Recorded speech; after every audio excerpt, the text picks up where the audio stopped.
നമ്മുടെ സ്പെഷ്യൽ പെർഫോമൻസിന്റെ സെഗ്മെന്റിലേക്ക് ഒരു 1 man ഷോയുമായിട്ട് എത്തുന്നു റോജിൻ തോമസ്.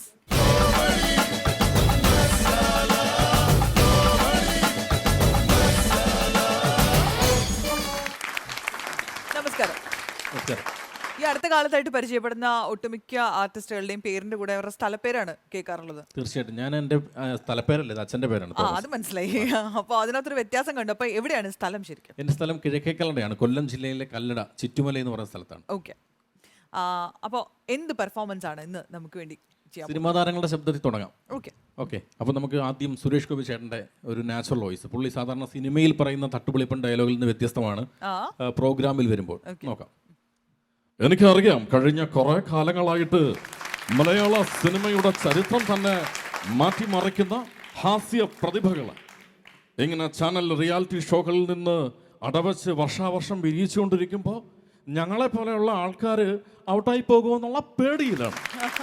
കൊടീശ്വരൻ പോലെയുള്ള പ്രോഗ്രാമുകളിൽ ഞാൻ വന്ന് നിങ്ങളോട് റിയാലിറ്റി ഷോകളിൽ ചോദിച്ചിരുന്ന ചോദ്യം എൻ്റെ മുന്നിലിരിക്കുന്ന ഈ കോമഡി മസാലയുടെ പ്രേക്ഷകരോടും ഞാൻ ചോദിക്കുകയാണ്.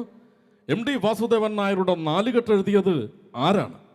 ആലോചിച്ച് ചിന്തിച്ച് ഉത്തരം പറയണം. ദാ പോയി ദേ വന്നു. ഇനി നമുക്ക് ഏറെ ഇഷ്ടമുള്ള ദിലീപേട്ടൻ. എനിക്കറിയാം, കൊച്ചിൻ കലാഭവന്റെ മിമിക്രി വേദിയിൽ നിന്ന് മലയാള സിനിമയിൽ ഞാനെത്തി. നിങ്ങൾ എന്നെ വളർത്തി വലുതാക്കി പ്രോത്സാഹിപ്പിച്ചതുപോലെ ഈ ഫ്ലോറിലും ധാരാളം പുതിയതും പഴയതുമായ കലാകാരന്മാർ വരും. അവരുടെയൊക്കെ പെർഫോമൻസിന് നല്ല കൈയടിയും. ഇങ്ങനെ പോരാ, തൃശ്ശൂർ പൂരത്തിന് വെടിക്കെട്ട് പോലെ അങ്ങോട്ട് പൊട്ടട്ടെ. ഇനി ജഗദീഷ് ചേട്ടനും ഇതുപോലെ റിയാലിറ്റി ഷോകളുടെ ആങ്കറായിട്ട് വരുമ്പോൾ ചെയ്യുന്ന ഒരു ശബ്ദം. ഹാസ്യ രംഗത്തെ നവപ്രതിഭകളെ വെള്ളത്തിലൂടെ മായിക ലോകത്ത് എത്തിക്കുന്ന കോമഡി മസാലയിലേക്ക് ഊഷ്മളമായ സ്വാഗതം. ആദ്യമായിട്ടൊരു പാട്ടിട്ട് അശ്വതി വന്നു, ആൾക്കാരെ ക്ഷണിച്ചു. അതിനുശേഷം ഉല്ലാസ് പന്തളത്തിന്റെ പെർഫോമൻസ്, പിന്നെ ഹരിശ്രീ മാറ്റിന്റെ കമന്റ്, അതുകൂടാതെ ബിനു അടിമാലി, പിന്നെ പോരാഞ്ഞിട്ട് നെൽസൺ ചൂരനാട്. എല്ലാവരും കൂടി കോമഡി ഇങ്ങനെ വാരി വിതറുമ്പോൾ ഈ ഷോ അടിപൊളിയാകും. പക്ഷേ എനിക്ക് പറയാനുള്ള ഒരു സജഷൻ, അതിന്റെ എൻഡ് പഞ്ചിൽ അശ്വതിയുടെ ഒരു ഹിന്ദി പാട്ട് കൂടിയാവണം. അടുത്തത് സിദ്ദിഖ് സാർ. എനിക്കറിയാം, ഞങ്ങളുടെ തന്നെ സിനിമകളിൽ ധാരാളമായ കോമഡികൾ ചെയ്യുവാൻ ധാരാളം മിമിക്രി ആർട്ടിസ്റ്റുകൾ കടന്നു വരികയുണ്ടായി. ഈ കോമഡി മസാലയുടെ ഫ്ലോറിൽ നിന്നും നല്ല നല്ല ഹാസ്യപ്രതിഭകൾ മലയാള സിനിമയിലേക്ക് ഉണ്ടാകട്ടെ എന്ന് ആത്മാർത്ഥമായി ജഗദീശ്വരനോട് പ്രാർത്ഥിക്കുകയാണ്. ഇനി നമുക്ക് രാഷ്ട്രീയക്കാരുടെ ശബ്ദം. ഉമ്മൻചാണ്ടി സാർ. എനിക്ക് വളരെ വ്യക്തമായും ശക്തമായും പറയാനുള്ളത്, നല്ല നല്ല മിമിക്രി ആർട്ടിസ്റ്റുകൾ, അനുകരണ കലയുമായി ബന്ധപ്പെട്ട് നിൽക്കുന്നവരൊക്കെ രാഷ്ട്രീയത്തിലേക്ക് വരണം. ഓരോ രംഗത്ത് നിൽക്കുന്നവർക്കും വ്യത്യസ്തമായ ശൈലിയുണ്ട്. ഇപ്പോൾ രാഷ്ട്രീയക്കാർക്ക് ഒരു ശബ്ദ ശൈലി, ഒരു പ്രസംഗ ശൈലിയുണ്ട്. അതുപോലെ തന്നെ വാർത്ത വായിക്കുന്നവർക്ക്, സിനിമയിൽ അഭിനയിക്കുന്നവർക്ക്, നാടകക്കാർക്ക് അങ്ങനെ ശൈലിയുണ്ട്. ഇവിടെ നമുക്ക് ലേലം എന്ന സിനിമയിൽ സോമൻ ചേട്ടൻ പറഞ്ഞൊരു ഡയലോഗുണ്ട്. നേരെ തിരുമേനി ഈപ്പച്ചൻ പള്ളിക്കുളത്തിൽ പോയിട്ടില്ല, അങ്ങനെ തുടങ്ങുന്ന ഡയലോഗ്. അതെ, ഞാൻ സോമൻ ചേട്ടൻ്റെ സൗണ്ട് അനുകരിക്കുകയല്ല, ആ ശബ്ദം, ആ ഡയലോഗ് ഒരുപക്ഷെ ഒരു ചാനലിൽ വാർത്ത വായിക്കുന്ന ഒരു അവതാരകനാണ് പറയുന്നതെങ്കിൽ നമുക്ക് നോക്കാം. നമസ്കാരം, നേരാ തിരുമേനി ഈപ്പച്ചൻ പള്ളിക്കുളത്തിൽ പോയിട്ടില്ല. മരംവെട്ടുകാരനായിരുന്നു എൻ്റെ അപ്പൻ. കൺമുന്നിൽ വെച്ച് അമ്മച്ചിയുടെ കൈകളിലേക്ക് കടന്നു പിടിച്ച റേഞ്ചർ സാഹിബിനെ ഒറ്റ വെട്ടിന് തുണ്ടമാക്കി അപ്പൻ കഴിവരത്തിലേക്ക് പോയ കഥ. ഇപ്പോൾ കൊച്ചി സ്റ്റുഡിയോയിൽ നിന്നും റേഞ്ചർ സാഹിബ് നമ്മളോട് ചേരുന്നു. ഹലോ റേഞ്ചർ സാഹിബ്, കേൾക്കുന്നുണ്ടോ? ഹലോ ഹലോ ലൈനിൽ തടസ്സം നേരിട്ടിരിക്കുന്നു. റേഞ്ചർ സാഹിബുമായി പിന്നീടെത്താം.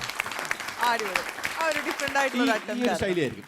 ഇതിൽ വ്യത്യസ്തമാണ് നാടകത്തിലെ കലാകാരന്മാർ. നാടകം തന്നെ പ്രൊഫഷണൽ നാടകമുണ്ട്, അമച്ചൂർ നാടകമുണ്ട്. ഈ അമച്ചൂർ നാടക രംഗത്ത് സിംബോളിക് നാടകം, തെരുവ് നാടകം നമ്മളെല്ലാവരും കണ്ടിട്ടുള്ളതാണ്. തെരുവ് നാടകത്തിലെ ഒരു നടനാണ് ഇത് പെർഫോം ചെയ്യുന്നത്. നേരാ തിരുമേനി ഈപ്പച്ചൻ പള്ളിക്കുളത്തിൽ പോയിട്ടില്ല.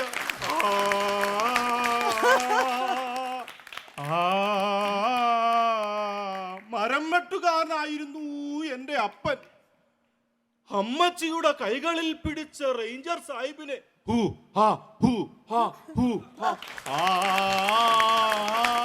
ഒറ്റ വെട്ടിന് 2 തുണ്ടമാക്കി അപ്പം കഴുമരത്തിലേക്ക് പോകുമ്പോ എനിക്ക് 9 വയസ്സ്. 9 വയസ്സ്. 9 വയസ്സ്. 9 വയസ്സ്. സൂപ്പർ വ്യത്യസ്തമായിട്ട് കേട്ടോ ഭയങ്കര ഡിഫറെന്റ് symbolic ട്രൈ നാടകം, ആയിരുന്നു. അതിൽ നിന്ന് വ്യത്യസ്തമാണല്ലോ പ്രൊഫഷണൽ നാടകം, ഉത്സവപ്പറമ്പിലെ പ്രൊഫഷണൽ നാടകം. അതിലൊരു നടനാണ് ഇത് പറഞ്ഞെങ്കിൽ നോക്കാം. നേരാ തിരുമേനി, ഈ പച്ചൻ പള്ളിക്കൂടത്തിൽ പോയിട്ടില്ല. മരമട്ടുകാരനായിരുന്നു എന്റെ അപ്പൻ. കൺമുന്നിൽ വെച്ച് അമ്മച്ചിയുടെ കയ്യിൽ കയറി പിടിച്ച റേഞ്ചർ സാഹിബിനെ ഒറ്റ വെട്ടിന് രണ്ടു കൊണ്ടമാക്കി അപ്പൻ കഴിവത്തെ പോകുമ്പോ എനിക്ക് 9 വയസ്സ്.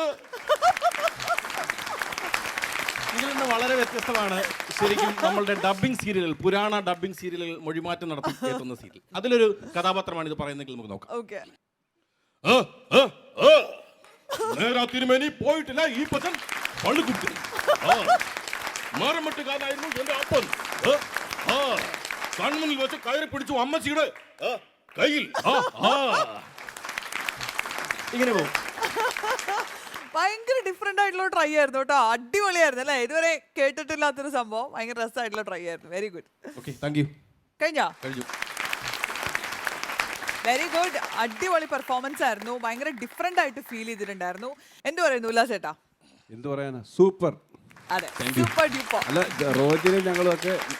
റോജിനെയൊക്കെ നേരത്തെ ഞങ്ങൾ ഒരുമിച്ച് പരിപാടിയൊക്കെ ചെയ്തിട്ടുള്ള ആൾക്കാരാണ്. അപ്പോൾ റോജിൻ്റെ പെർഫോമൻസ് പക്ഷേ ഇന്ന് തകർത്ത് കളഞ്ഞു കേട്ടോ. ഈ റോജിന് ഇപ്പോഴാണ് ഈ സംഭവം ഞാൻ ആദ്യമായിട്ടാണ് കാണുന്നത്. റോജൻ ചെയ്യുന്നത് ഇപ്പോൾ നാടകത്തിൻ്റെ നേരെ തിരുമേനി അമച്വർ നാടകവും പ്രൊഫഷണൽ നാടകവും ബിഗ് സല്യൂട്ട്. Thank you.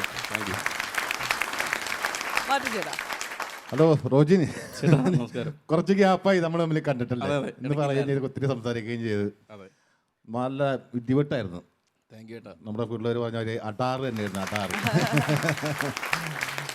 വളരെ വളരെ മനോഹരമായിരുന്നു Rojin. All the best. Thank U.